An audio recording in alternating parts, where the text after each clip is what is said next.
우리가 살펴보고자 하는 것은 우리 안에 있는 죄 문제입니다. 그러네요. 너희 소돔에 관한더라 여호와의 말씀을 들을지어다. 너희 고모라 백성아 우리 하나님의 법에 귀를 기울일지어다. 소돔 고모라 이렇게 들렸습니다. 죄악의 도성으로 하나님이 심판하셨던 바로 그러한 곳입니다. 죄악된 인생들을 의미하는 것이고 주의 백성들에게 하시는 말씀이라고 하겠습니다. 12절에 너희가 내 앞에 보이러 오니 그것을 누가 너희에게 요구하였느냐 내 마당만 밟을 뿐이니라.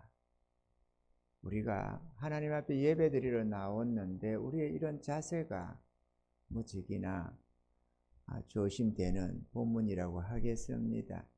우리는 아무렇게나 나와서 어쨌든 예배 1시간 드리고 가면 우리는 하나님 앞에 예배를 드렸다고 생각을 합니다. 그러나 하나님은 우리의 중심이 바르기를 원하시고 하나님 앞에 연락되는 신령과 진정으로 드려지는 그런 예배가 되기를 원하신다는 것입니다. 헛된 재물을 가져오지 말라. 분양한 나의 가정이 여기는 바요 월삭과 안식일과 대회로 모이는 것도 그러하니 성회와 아울러 악을 행하는 것을 내가 견디지 못하겠노라. 소돔과 고모라의 백성이라고 말하듯이 우리 주의 백성들이 하나님 앞에 예배를 드리면서도 또한 우리의 행위가 온전치 못하고 정욕과 죄에서 떠나지 못해서 그런 악을 행하는 죄된 삶을 살아가는 이런 모습을 하나님은 차마 보고 견딜 수가 없다라고 했습니다. 그렇기 때문에 15절에 이렇게 말씀합니다. 너희가 손을 펼 때에 내가 눈을 가리우고 너희가 많이 기도할지라도 내가 듣지 아니하리니 이는 너희의 손에 피가 가득함이니라. 그전에 요즘에는 기도하는 사람이 점점 적어집니다만은 처음에 제가 은혜 입을 때 30몇 년 전만 해도 30-40년 이때만 해도 흔히 듣는 얘기가 무슨 문제가 있다고 하면 기도하세요. 기도하세요. 이런 말을 많이 들었습니다. 그래서 마치 기도가 무슨 아플 때 만병통치약처럼 문제가 있어도 기도해라. 아프다고 해도 기도해라. 무슨 일을 만나든지 기도하라는 말을 많이 들었습니다. 그런데 오늘날 기도를 많이 안 합니다. 왜 기도를 안 할까? 제가 가만히 생각해 보면은 기도에 응답을 못 받아서 그런 것 아닌가 이런 생각을 합니다. 기도를 해도 기도에 응답을 받아야만 구하는 맛이 나잖아요. 이런 문제가 있으면 아버지 하나님 이런 문제가 있습니다. 도와주세요. 저런 어려움을 당할 때는 하나님 이런 어려움을 당했습니다. 하나님 역사해 주세요. 또 이런저런 어떤 일을 해결해 뭔가를 이루려고 하는데 우리의 능력이 부족하고 한계가 부닥치게 되면 하나님 능력으로 함께 해주세요. 그래서 이거 능히 극복하고 승리하게 해주세요. 이런 우리가 기도를 할 때에 적시적시 우리 하나님이 응답하신다면야 점점 기도하는 사람들이 늘어나지 않겠어요? 그런데 기도를 해도 별로 응답이 없고 신통치 않으면 아이고 기도한다고 되겠나 이런 생각하면서 아프면 병원 가고 물질 어려우면 돈 벌러 가고 뭔가 꾸러 가고 그렇게는 하지만 하나님 앞에 와서 달라고 하지를 않는 것입니다. 우리 하나님은 오늘 본문에 이렇게 말씀을 하고 있습니다만은 너희가 구하지 아니하면 너희가 얻지 못하면 구하지 아니함이요라고 야고보서에 기록을 했습니다. 얻지 못하는 것 중에 하나가 첫째가 구하지 않았다. 그런데 오늘 본문에는 너희가 손을 펼 때에 내가 눈을 가리우고 너희가 많이 기도할지라도 내가 듣지 아니하리니 이는 너희의 손에 피가 가득함이니라. 기도는 많이 한다고 해서 그러면 다 응답을 받느냐? 못 받는다. 그럼 못 받으면 왜 못 받을까? 하나님이 안 들으셔서가 아니라 죄가 많다는 겁니다. 그래서 죄가 너희 손에 피가 가득하다. 죄된 것이 가득하다. 너희 행위에 죄된 것이 많다. 그 말입니다. 그렇기 때문에 너희는 스스로 씻으며 스스로 깨끗게 하여 내 목전에서 너희 악업을 버리며 악행을 거치고 선행을 배우며 공의를 구하며 학대받는 자를 도와주며 고아를 위하여 신원하며 가부를 위하여 변호하라 하셨느니라. 그리해야 기도하는 대로 응답해 준다고 말씀을 하시는 것입니다. 할렐루야. 우리는 하나님을 의지하며 살아야 합니다. 하나님을 도움으로 살아야만 합니다. 그래야 우리의 삶이 형통해집니다. 우리는 능력 없는 무지무능한 존재들입니다. 지혜도 부족하고 능력도 없고 평안한 때야 살만하다고 내가 자신 있게 산다고 생각하지만 환난 풍파가 불어닥치면은 어느 누구든지 꼼짝 못하고 그 가운데서 무너질 수밖에 없는 것이 우리 인생들인 것입니다. 그러나 예수 믿는 우리에게는 하나님이 계십니다. 할렐루야. 우리를 도우시려고 스탠바이 하고 계시는 하나님이 계십니다. 그 하나님을 의지해서 사는 법을 우리는 배워야만 합니다. 그래야 삶이 형통해지고 평안해집니다. 왜 평안할까요? 그건 다름 아닙니다. 전능자가 보호하시기 때문에 평안할 수밖에 없습니다. 하나님이 전능자가 보호하는데 평안 안 하면 그건 이상한 거죠. 우리의 자녀들이 부모의 능력에 의지해서 부모가 능력이 있으면 자녀들은 염려, 근심, 걱정 없는 삶을 살 수가 있고 부모가 능력이 없으면 이런저런 고난을 많이 겪을 수밖에 없습니다. 마찬가지로 전능하신 우리 하나님이 능력이 한이 없으시니 그분 안에서 살아가면은 철저한 보호를 받게 되고 재앙이 없고 염려, 근심, 걱정이 사라져 버리는 것입니다. 평안 안 하는 것이 이상한 것이지 평안한 것은 전혀 이상할 바가 아닌 것입니다. 그러므로 우리의 죄된 삶에서 벗어나야 될 줄로 믿습니다. 할렐루야. 그래서 하나님 앞에서 죄 씻음 받는 뿐만이 아니라 선행을 배우며 그랬잖아요. 선행을 행하며만이 아니라 선한 삶이 어떤 것인지를 배우고 행해야 한다. 공의를 구하며 학대받는 자를 도와주며 고아를 위하여 신원하며 가부를 위하여 변호하라 하셨느니라. 고아와 가부, 힘없고 연약한 자, 고난당하는 자들을 돕고 위로하고 축복하라고 말씀합니다. 그러면 나 여호와가 너와 함께하고 내 어려움을 내가 친히 함께해서 해결해 주며 도와주시겠다고 약속하고 있는 것입니다. 우리는 어려움을 당하는 사람을 보면서도 눈 감아버리면서 이런저런 어려움 고난당하는 자를 보면서도 내몰라라 하면서 하나님 나를 도와주세요. 도와주세요. 우리는 이기적인 기도를 많이 합니다. 그러나 먼저 너도 너의 이웃을 사랑하며 도우라고 말씀을 합니다. 그러면 나 여호와가 반드시 내가 구할 때 내가 응답하겠다고 말씀을 하는 것입니다. 할렐루야. 여호와께서 말씀하시되 오라 우리가 서로 변론하자. 너희 죄가 주홍 같을지라도 눈과 같이 휘어질 것이요 진홍같이 붉을지라도 양털같이 되리라. 너희가 절겨 순종하면 땅의 아름다운 소산을 먹을 것이요 너희가 거절하여 배반하면 칼에 삼켜 오리라. 여호와의 입의 말씀이니라. 우리는 오늘 주제가 죄 문제를 해결하라입니다. 우리 모두는 하나님 앞에 죄인일 수밖에 없습니다. 우리는 태어나면서도 마음에 정욕과 죄를 가지고 태어나 오염된 마음을 가지고 출생을 하게 됩니다. 이 오염된 마음 때문에 어쩔 수 없는 우리는 허물 많고 죄 많은 삶을 살아갈 수밖에 없습니다. 사람을 향하여서 죄를 짓고 우리 하나님을 향하여서도 수많은 죄를 짓고 살게 됩니다. 우리에게 있는 이 죄의 문제는 반드시 해결이 되어야 하는데 두 가지 문제가 해결이 되어져야 합니다. 첫째는 우리가 지은 죄값이 해결되어야 한다는 사실입니다.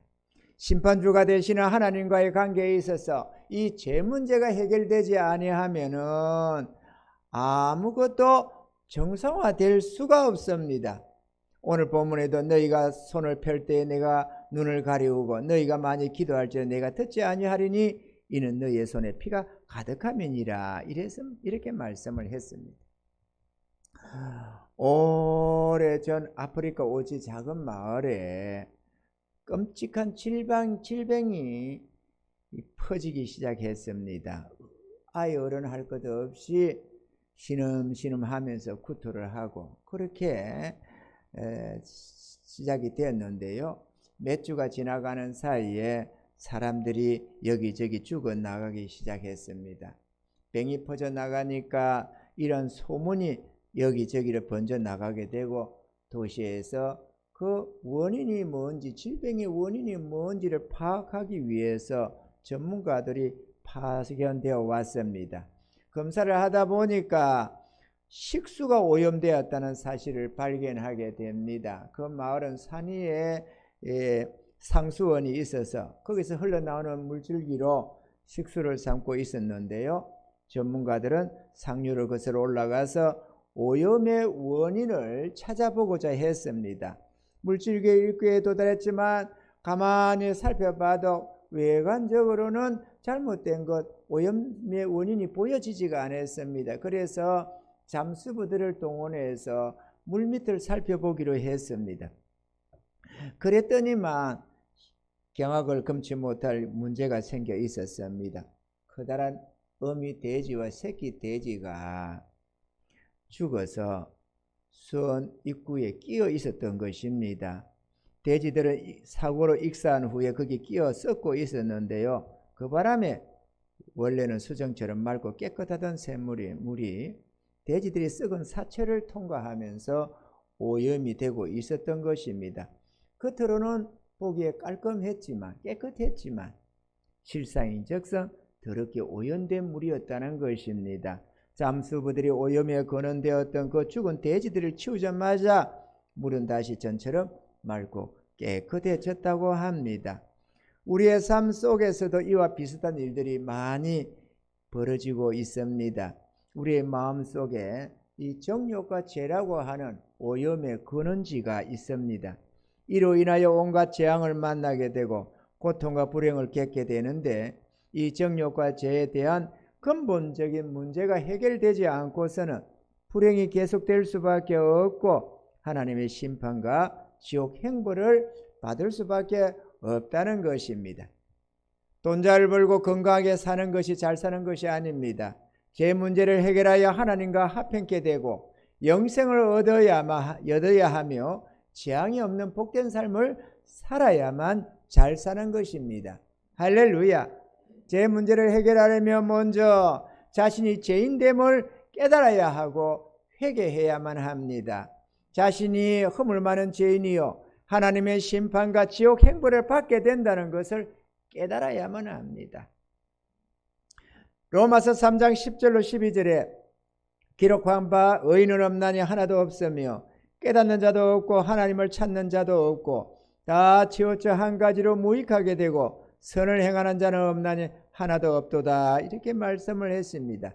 계시록 3장 19절에는 물은 내가 사랑하는 자를 책망하여 징계하노니 그러므로 내가 열심을 내라 회개하라. 이렇게 말씀을 하셨습니다.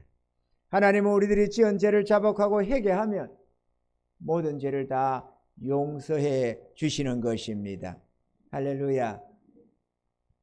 우리가 우리 죄를 회개하고 용서받고 구원받아야 된다고 하는데 우리가 신앙생활을 좀 하다 보면 그걸 수없이 듣지 않습니까? 이곳저곳으로부터 듣습니다. 그러다 보니까 뭐 자연스럽게 듣는 그거 그러면서 예수 십자가로 용서했다고 자꾸 하니까 나는 회개치도 않고 변화받지도 않았는데 본질적으로 우리의 마음이 변화되지 않았는데도 용서받았겠지, 구원받았겠지, 나는 예수 믿는 거겠지 이렇게 생각을 하는 것입니다. 그러다가도 무슨 문제가 있어서 하다 보면 1년이고 10년이고 교회 생활도 안 하게 되고 신앙생활 안 하게 되고 그것도 마음이 또 답답하고 깨꾸름하니까 또 찾게 되고 이러면서 이게 자기가 예수 믿는 줄을 알고 살아가는 것입니다.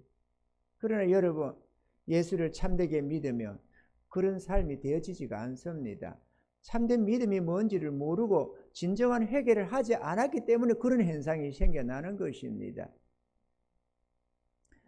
저도요 교회를 다니다가 말다가 그런 삶을 오랫동안 살아왔었습니다. 그러다가 29의 어느 날 하나님이 내 삶에 찾아오시고 변화가 일어나기 시작했습니다. 어느 날 한순간에 하나님을 깨닫게 되고 돌아섰습니다. 그리고 회개했습니다.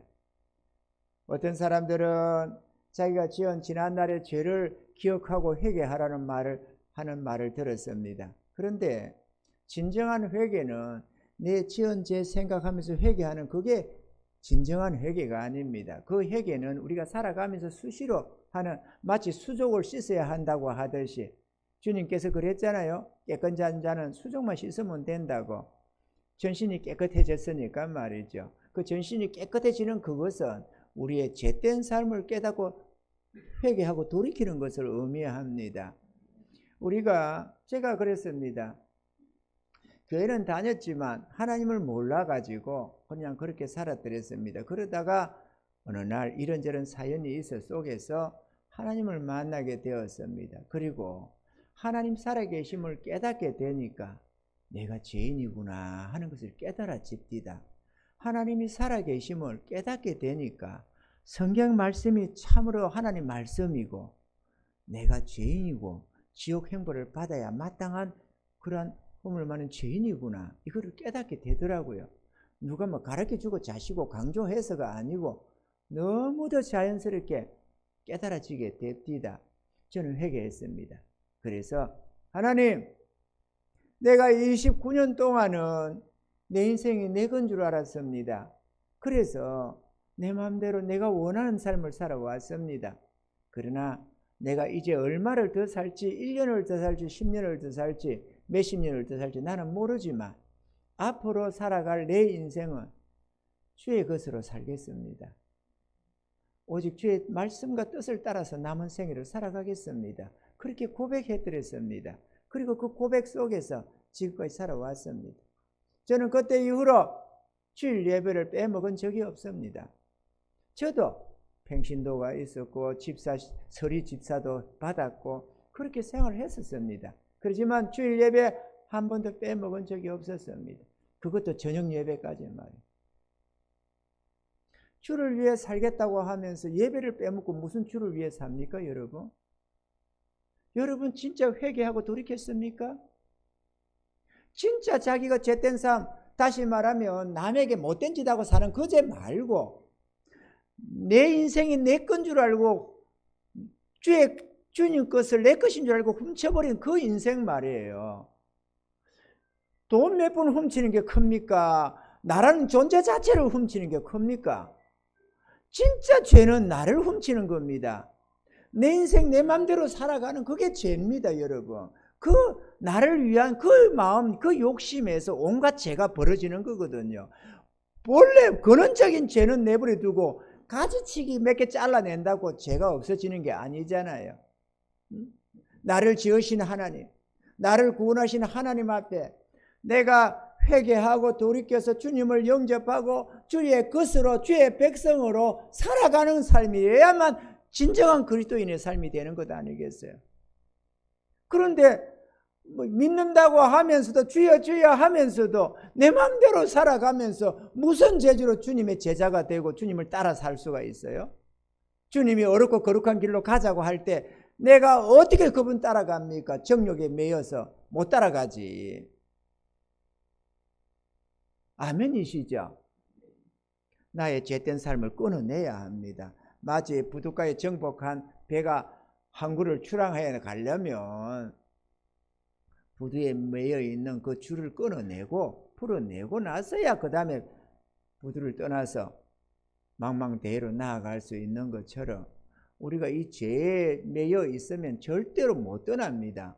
한 발짝도 저 천성을 향해 나아가지를 못합니다. 비록 10년, 20년, 30년 신앙생활을 해도 한 발자국도 못 떠납니다. 아멘이십니까? 본토 친척 아비 집을 떠나지 못한다니까요.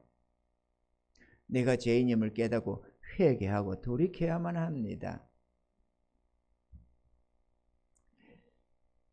이사야서 55장 7절에는 악인은 그 길을 불의한 자는 그 생각을 버리고 여호와께로 돌아오라. 그리하면 그가 긍휼히 여기시리라. 우리 하나님께로 나오라. 그가 널리 용서하시리라 그랬습니다.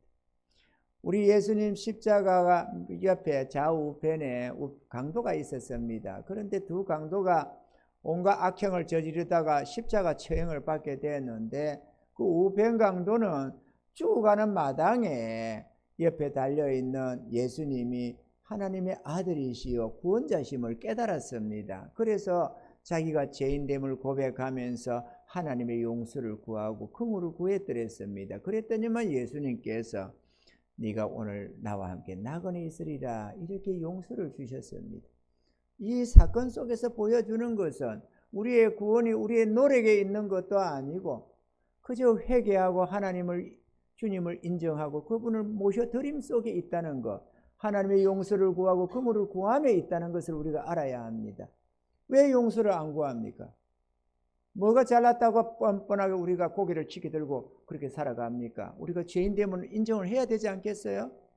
내가 하나님 뜻대로 안 살고 내 정욕대로 살아왔음을 인정해야 되지 않겠어요? 그러면 우리가 회개해야지. 저는 29에 회개하고 돌이켰습니다. 여러분 아직도 안 한 분이 있다면 회개하십시오. 여러분 그러면 용서받습니다. 왜 회개를 안 하고 지옥을 갑니까?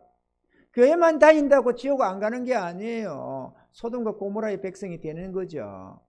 오늘 본문에 나오는 것처럼 떡락만 받는 신세처럼 교회만 왔다 갔다 한다고 하나님이 그걸 기뻐하느냐고 그거죠. 돌이키라 하나님께로. 그리고 하나님 백성이 되라고 말씀을 하는 것입니다. 많은 이들이 교회를 갔다가 하다가 예수 믿는다고 쫓아다니다가 때로는 열심도 내고 어떻게 하다가 어느 시점에서는 그냥 가만 보니까는 뭐 시큰둥해지고 마음도 시큰둥해지고 하나님이 계신지 안 계신지 모르겠고 마음의 정욕은 자꾸 부채질하고 하니까 에이 몰라. 그러니까 한 번 빠지고 두 번 빠지고 처음에는 마음이 양심의 가책도 좀 되다가도 나중에는 무덤덤해져 가지고 1년을 안 놔도 괜찮고 10년을 안 놔도 괜찮고 그렇게 살아가는 인생이 무수합니다. 수백만 명도 더 됩니다. 여러분 왜 그럴까요? 그들은 왜 그렇게 될까요? 회개치 않아서 그렇습니다. 열심히 신앙생활을 한다고 그게 신앙이 아니고 회개하고 주님을 나의 구주로 모셔드리고 그분을 순종하며 나아가는 진정한 회개와 헌신이 있어야만 합니다. 그러면 그 길로 옛길로 안 돌아가집니다. 여러분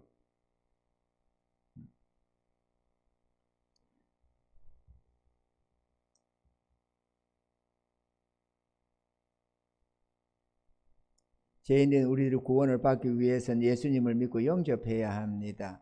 이 말씀을 허투루 듣지 마십시오. 예수님은 죄인의 구원을 위해서 모든 것을 다 이루어 놓으셨습니다. 우리의 죄값을 대신 치러 놨고 우리의 의도 이루어 놨습니다. 우리는 예수님의 구원을 믿어야 하고 그분을 모셔드리기만 하면 됩니다.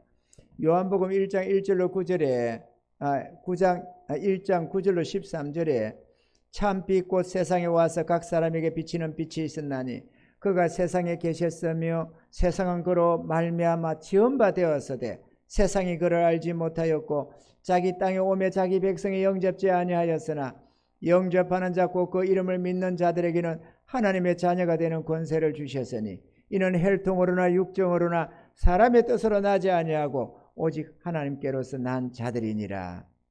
예수님을 영접하여 우리 마음에 주님이 계셔야만 우리가 주님의 신부된 교회가 되고 천국 백성이 되는 것입니다. 할렐루야. 둘째는 주님의 인도함과 다스림을 받으며 살아야만 합니다. 정욕과 죄로 인하여 선한 능력을 상실한 죄인된 우리들이기에 주님의 통치를 받아야만 합니다. 한 차 앞도 내다보지 못하는 어리석고 무지한 우리들이 우리 삶의 운전대를 잡고 살아가면 문제가 심각하게 생기게 되는 것입니다. 전지전능하시며 우리를 지극히 사랑하시는 주님께서 우리의 삶의 운전대를 잡아주시면 범사가 형통케 되고 평안한 삶을 살 수밖에 없는 것입니다. 할렐루야. 삶에 문제가 있다면 그거는 주님이 나를 보호해주고 인도해주지 않아서 그럴 수 있습니다. 아니 주님이 보호해주고 인도를 안 해주실서가 아니라 우리가 그분의 보호를 배척해버리고 인도를 받지 않아서가 문제가 된다는 사실입니다. 주님의 다스리심을 받는 자마다 푸른 초장 실만한 물가로 인도함을 받게 되는 것입니다. 우리가 흔히 잘 아는 것처럼 수고하고 무거운 짐진 자들아 다 내게로 오라. 내가 너희를 쉬게 하리라. 나는 마음이 온유하고 겸손하니 나의 멍에를 베고 내게 배우라. 그리하면 쉼을 얻으리니 이는 내 멍에는 쉽고 내 짐은 가벼움이라 하시니라. 주님이 우리에게 지어주는 짐은 절대로 무겁지가 않습니다. 제가 지금까지 목사로서 살아오면서 주님이 지어주는 그 짐, 그 멍에를 메고 살아옵니다만은 너무도 쉽고 가볍습니다. 절대로 힘들지 않습니다. 여러분이 만약에 주의 말씀과 뜻이 힘들게 느껴진다면 그거는 여러분이 정욕을 벗어버리지 않아서 그렇습니다. 주님 앞에 순종하지 않아서 그렇습니다. 교만한 마음에 내 마음대로 정욕대로 살고 싶어서 주님을 주님으로 모셔드리지 않아서 그렇습니다. 아멘이십니까 여러분? 주님, 우리 하나님은 우리에게 무거운 멍에를 메어주지 않습니다. 우리 부모도 자식들한테 무거운 혹독한 짐을 안 지우는데 하물며 하나님이 연약한 우리를 잘 아시는 그 하나님이 우리에게 무거운 짐을 지어주겠습니까? 안 지어줍니다. 정말 안 지어줍니다. 그러나 우리의 사랑을 확인하십니다. 아멘이죠? 우리의 사랑은 확인합니다. 우리가 하나님을 경외하는지 어떻게 하는지를 하나님은 그걸 확인하십니다. 마치 아브라함에게 독자 이삭을 요구하듯이 우리는 우리 마음을 그분 앞에 드려야만 합니다. 그러면 하나님은 당신의 모든 것으로 우리에게 은혜를 더하시고 축복해 주시기 시작합니다. 하나님은 살아계십니다. 눈에 안 보이니까 헛개비를 생각하지 마세요. 하나님은 정말로 살아계시고 때로는 말씀으로도 해오시고 때로는 성경 말씀으로 우리 마음속에서 깨달음을 주시기도 하고 때로는 꿈으로 환상으로 계시로 각가지로 하나님은 우리에게 응답해 오십니다. 그 하나님을 만나고 그 하나님과 동행하는 삶을 사셔야만 합니다. 할렐루야. 그분이 인도하지 않는다면 우리가 어떻게 인도를 받으며 그분이 말씀하지 않고 뜻을 나타내지 않으면 어떻게 순종이 일어납니까? 그분이 말씀을 주시고 뜻을 나타내시고 우리에게 계시와 온갖 것으로 역사하시니까 우리가 그분 뜻 가운데 살아갈 수 있는 거 아니겠습니까? 할렐루야. 마음을 여십시오 여러분. 그냥 교회 생활만 하려고 하지 말고 마음을 여세요. 하나님 앞에. 그리고 그분을 겸손히 받아들이세요. 그분은 우리를 지으신 분이십니다. 우리는 잘 못 보니까 눈이 아무리 쳐다봐도 하나님이 안 보이잖아요. 그러니까 그렇지만 하나님을 보는 방법이 있습니다. 우리가요 본다고 할 때에 우리는 이 육신의 눈을 가지고 자꾸 보려고 합니다만 육신은 영을 못 보잖아요. 그죠? 그런데 볼 수 있는 기관들이 있습니다. 예를 들어서 음식 맛은 뭐로 보나요? 눈으로 보나요? 와, 저건 맛있는데 맛있겠는데 라고는 할 수 있지만 와, 저거 달다 이럴 수는 없잖아요. 쳐다보고. 음식 맛은 혓바닥으로 보는 것도 아니에요. 보는 기관이 달라요.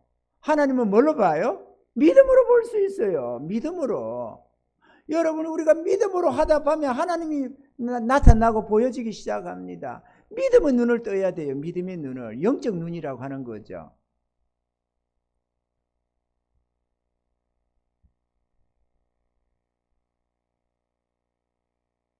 주님은 우리의 목자가 되시고 우리는 그의 기르시는 양들임을 기억합시다. 양은 목자의 음성을 듣고 알아듣고 따른다고 주님이 말씀하셨는데 주님께 순종하여 하늘의 풍성한 은혜를 날마다 맛보시며 살아가시는 은혜가 있기를 바랍니다. 우리 주님께서 시편에 이렇게 말씀합니다. 너희는 여호와의 선하심을 맛보아할지어다.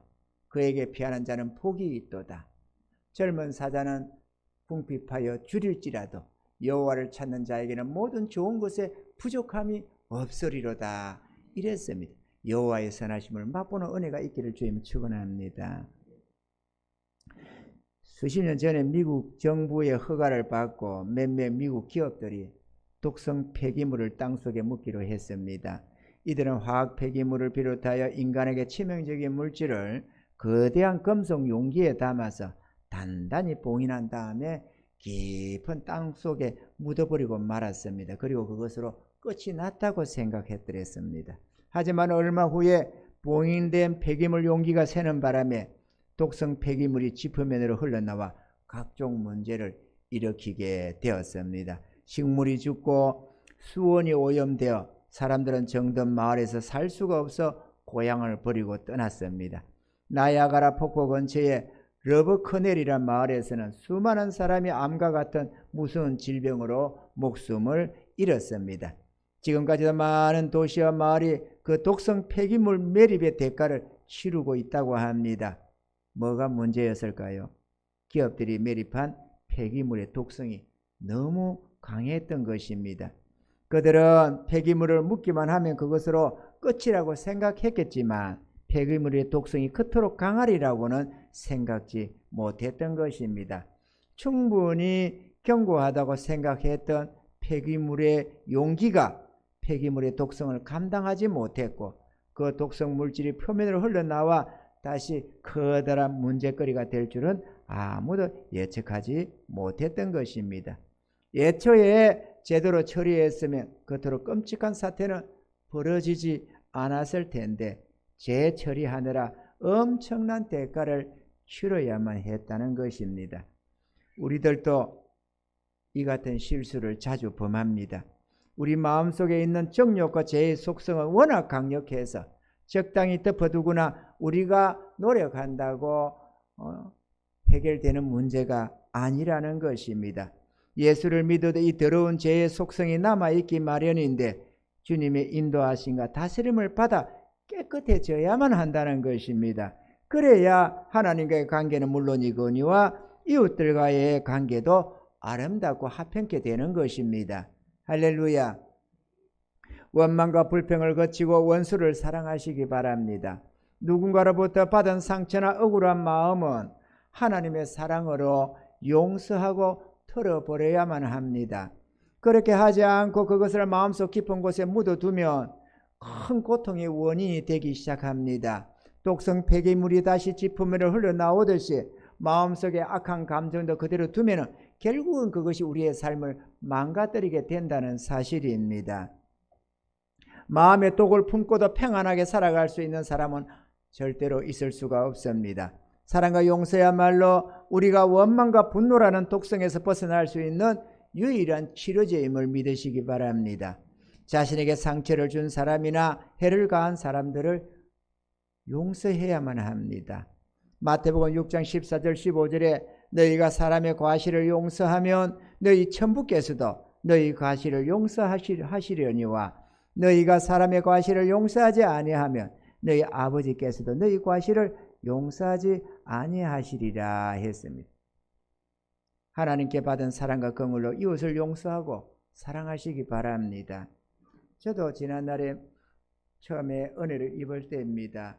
하나님을 알게 되고 그런데 그런 깨닫고 돌이켜서 믿음 생활을 시작한 지 불과 몇 달이 안 된 상태에서 하나님이 금식을 요구하셨습니다. 평생에 안 해본 금식을 말이죠. 한 끼만 굶어도 좀 그렇는데 일주일 금식을 하라는 거예요. 내가 막 기가 차잖아요.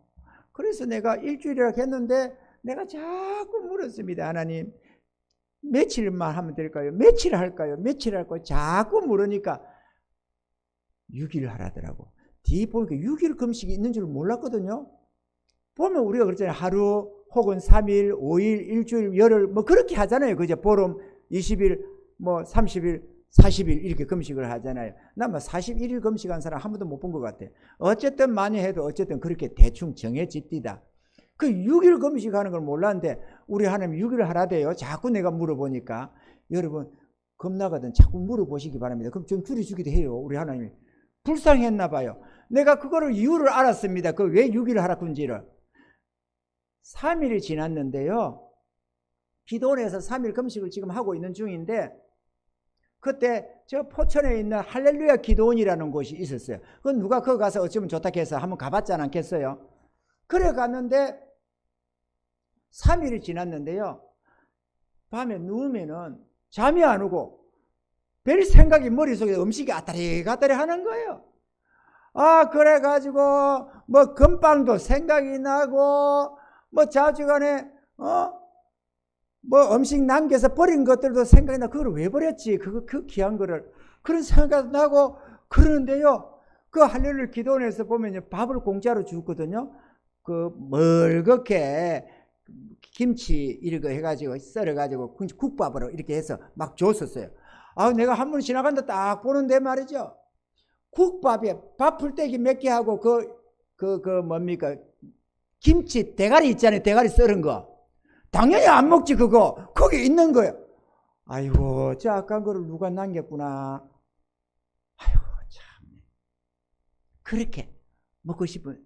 그러다 보니까는 어떻게 그게 잘라고 하면은 그게 그 도대체가 통닭이고 뭐지 생각이 나서 그렇게 괴로운데 그 순간에 깨달았습니다. 하나님께서 나를 불쌍히 여기서 하루를 빼줬구나. 내가 뭔 얘기 하려다가 지금 이러나. 그런데 말이죠. 그때에 하나님께서 그 시점 그 기도 속에서 하나님이 한 가지를 깨달아 주셨습니다. 문득 마음에 요 본문의 말씀 너희가 사람을 과실을 용서하면 너희 아버지께서 너희를 용서하시리라 이 말씀 있잖아요. 우리가 우리 죄를 사하여 준 것 같이 우리들의 죄를 사하여 준 것 같이 우리 죄를 사하여 주옵시고 이 말씀이 하나님의 성령으로 내 마음에 쑥 이어줬습니다. 그걸 딱 마음에 딱 듣는 순간에 용서해야 되는구나 이게 딱 왔는데요. 바득 두 사람이 생각이 났습니다. 내 마음속에 전혀 몰랐던 원한이 내 안에 있더라고. 두 사람이. 한 사람은 서울에서 내가 공부한다고 애쓰고 주객야독하고 있을 때인데요. 내게 아주 나쁘게 그렇게 해서 내게 해를 가한 자가 하나 있었습니다. 그 사람 때문에 학업을 멈추고 다시 내려가야만 했던 씁쓸한 있었는데요. 그게 원한이 안에 있더라고. 전혀 생각을 못 했는데요. 또 한 사람은 내게 뭔가 뭐 때문에 그런지 술을 처먹고 내 목에 칼을 댄 놈이 하나 있었거든요. 그런데 그 둘이가 바짝 생각이 나는데요. 내 안에 원한이 있다는 걸 알았습니다. 전혀 몰랐어요. 오랜전 사건이라서 내 안에 그게 있다는 걸 몰라서 이 독성 폐기물 같은 건가 봐요. 그런데 우리가 우리의 죄를 사하여 준 것 같이 우리 죄를 사하여 주옵시고 거기에 마음을 탁 주시면서 그걸 두 가지를 떠올려 주시더라고요. 그래서 제가 기도굴로 달려갔습니다. 기도굴로. 개인 기도굴로. 그리고 용서를 하려고 하는데 용서가 돼야지. 우리 마음이 우리 마음대로 움직이는 게 아니에요. 내 마음이라지만 내 마음이 내 마음대로 움직이지가 않아요. 용서를 해야 되겠는데 나도 용서 받아야 되겠는데 용서 안 하면 하나님도 용서 안 하신다는데 내 안에 용서가 안 되는 거예요. 우리 용서가 돼야지. 마음이 안 움직이니까. 그래서 가슴을 쳤더랬습니다. 하나님, 이 악한 마음을 좀 보세요. 하나님 용서해야 되겠는데 용서가 안 됩니다. 도와주세요. 하나님. 불쌍히 여겨주세요. 불쌍히 여겨서 가슴을 치면서 불쌍히 여겨달라고 가슴을 치고 치다 보니까 한 20-30분 지났나 싶었는데 하나님이 용서의 능력을 줍디다. 내 마음 안에서 그들이 용서가 되고 뽑는 녹지 싹 사라집디다. 그때 이후로 다시는 내 안에 원한을 갖지 않습니다. 어차피 용서해야 될 거 원한을 가지면 어떡해요? 내 안에 미운 사람이 아무도 없습니다. 아무리 못되게 해도 내 안에 원한을 가진 자가 없습니다. 아무리 나에게 상처를 주고 떠난 성도도 하지 못할 말도 하고 떠난 사람들도 많았지만 내 안에 원한을 가진 것이 하나도 없습니다. 여러분 원한을 갖지 마세요. 특히나 가까운 사람 원한이 있을 수 있습니다. 부모를 향해서, 자식을 향해서, 남편을 향해서, 아내를 향해서. 그거 악한 독성입니다. 그것이 우리 삶을 완전히 망쳐버립니다. 안에 독한 마음을 가지고 독성을 가지고 평안할 수 있는 인간이 아무도 없습니다. 아멘이시죠? 하나님께 받은 사랑과 긍휼로 이웃을 용서하고 사랑하시기 바랍니다. 용서하고 사랑하라 하시면 깨닫고 보면 우리의 평안과 행복을 위한 하나님의 축복의 말씀인 줄 믿으시기 바랍니다. 하나님의 용서받고 구원받은 당신의 자녀들에게 용서와 사랑을 권고하십니다.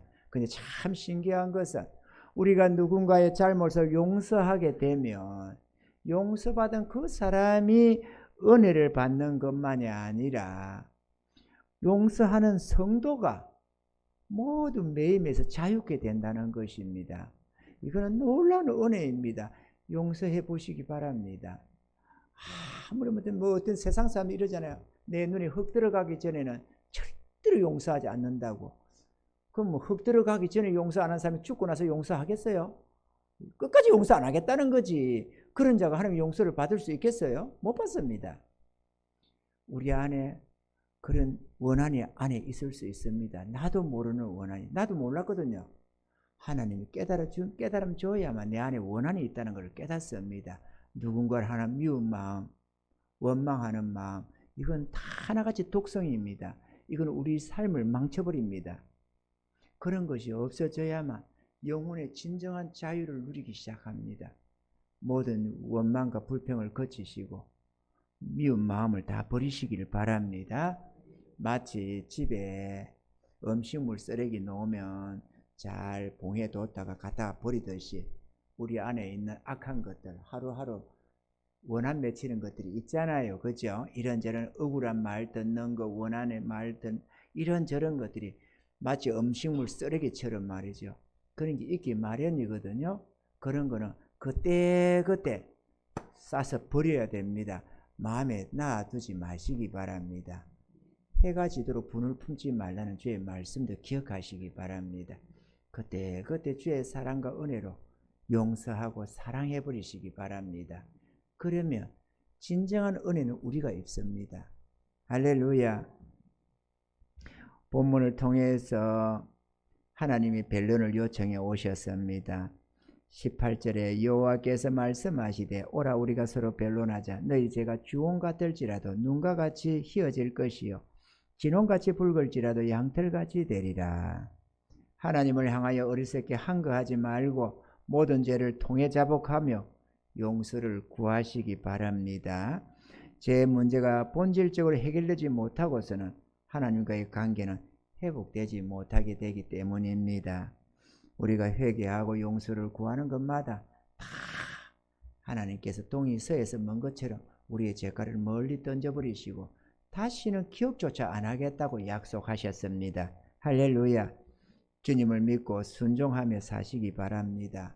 그리하면 모든 범사가 형통케 되며 복받는 성도들이 다 되실 줄로 믿습니다. 할렐루야.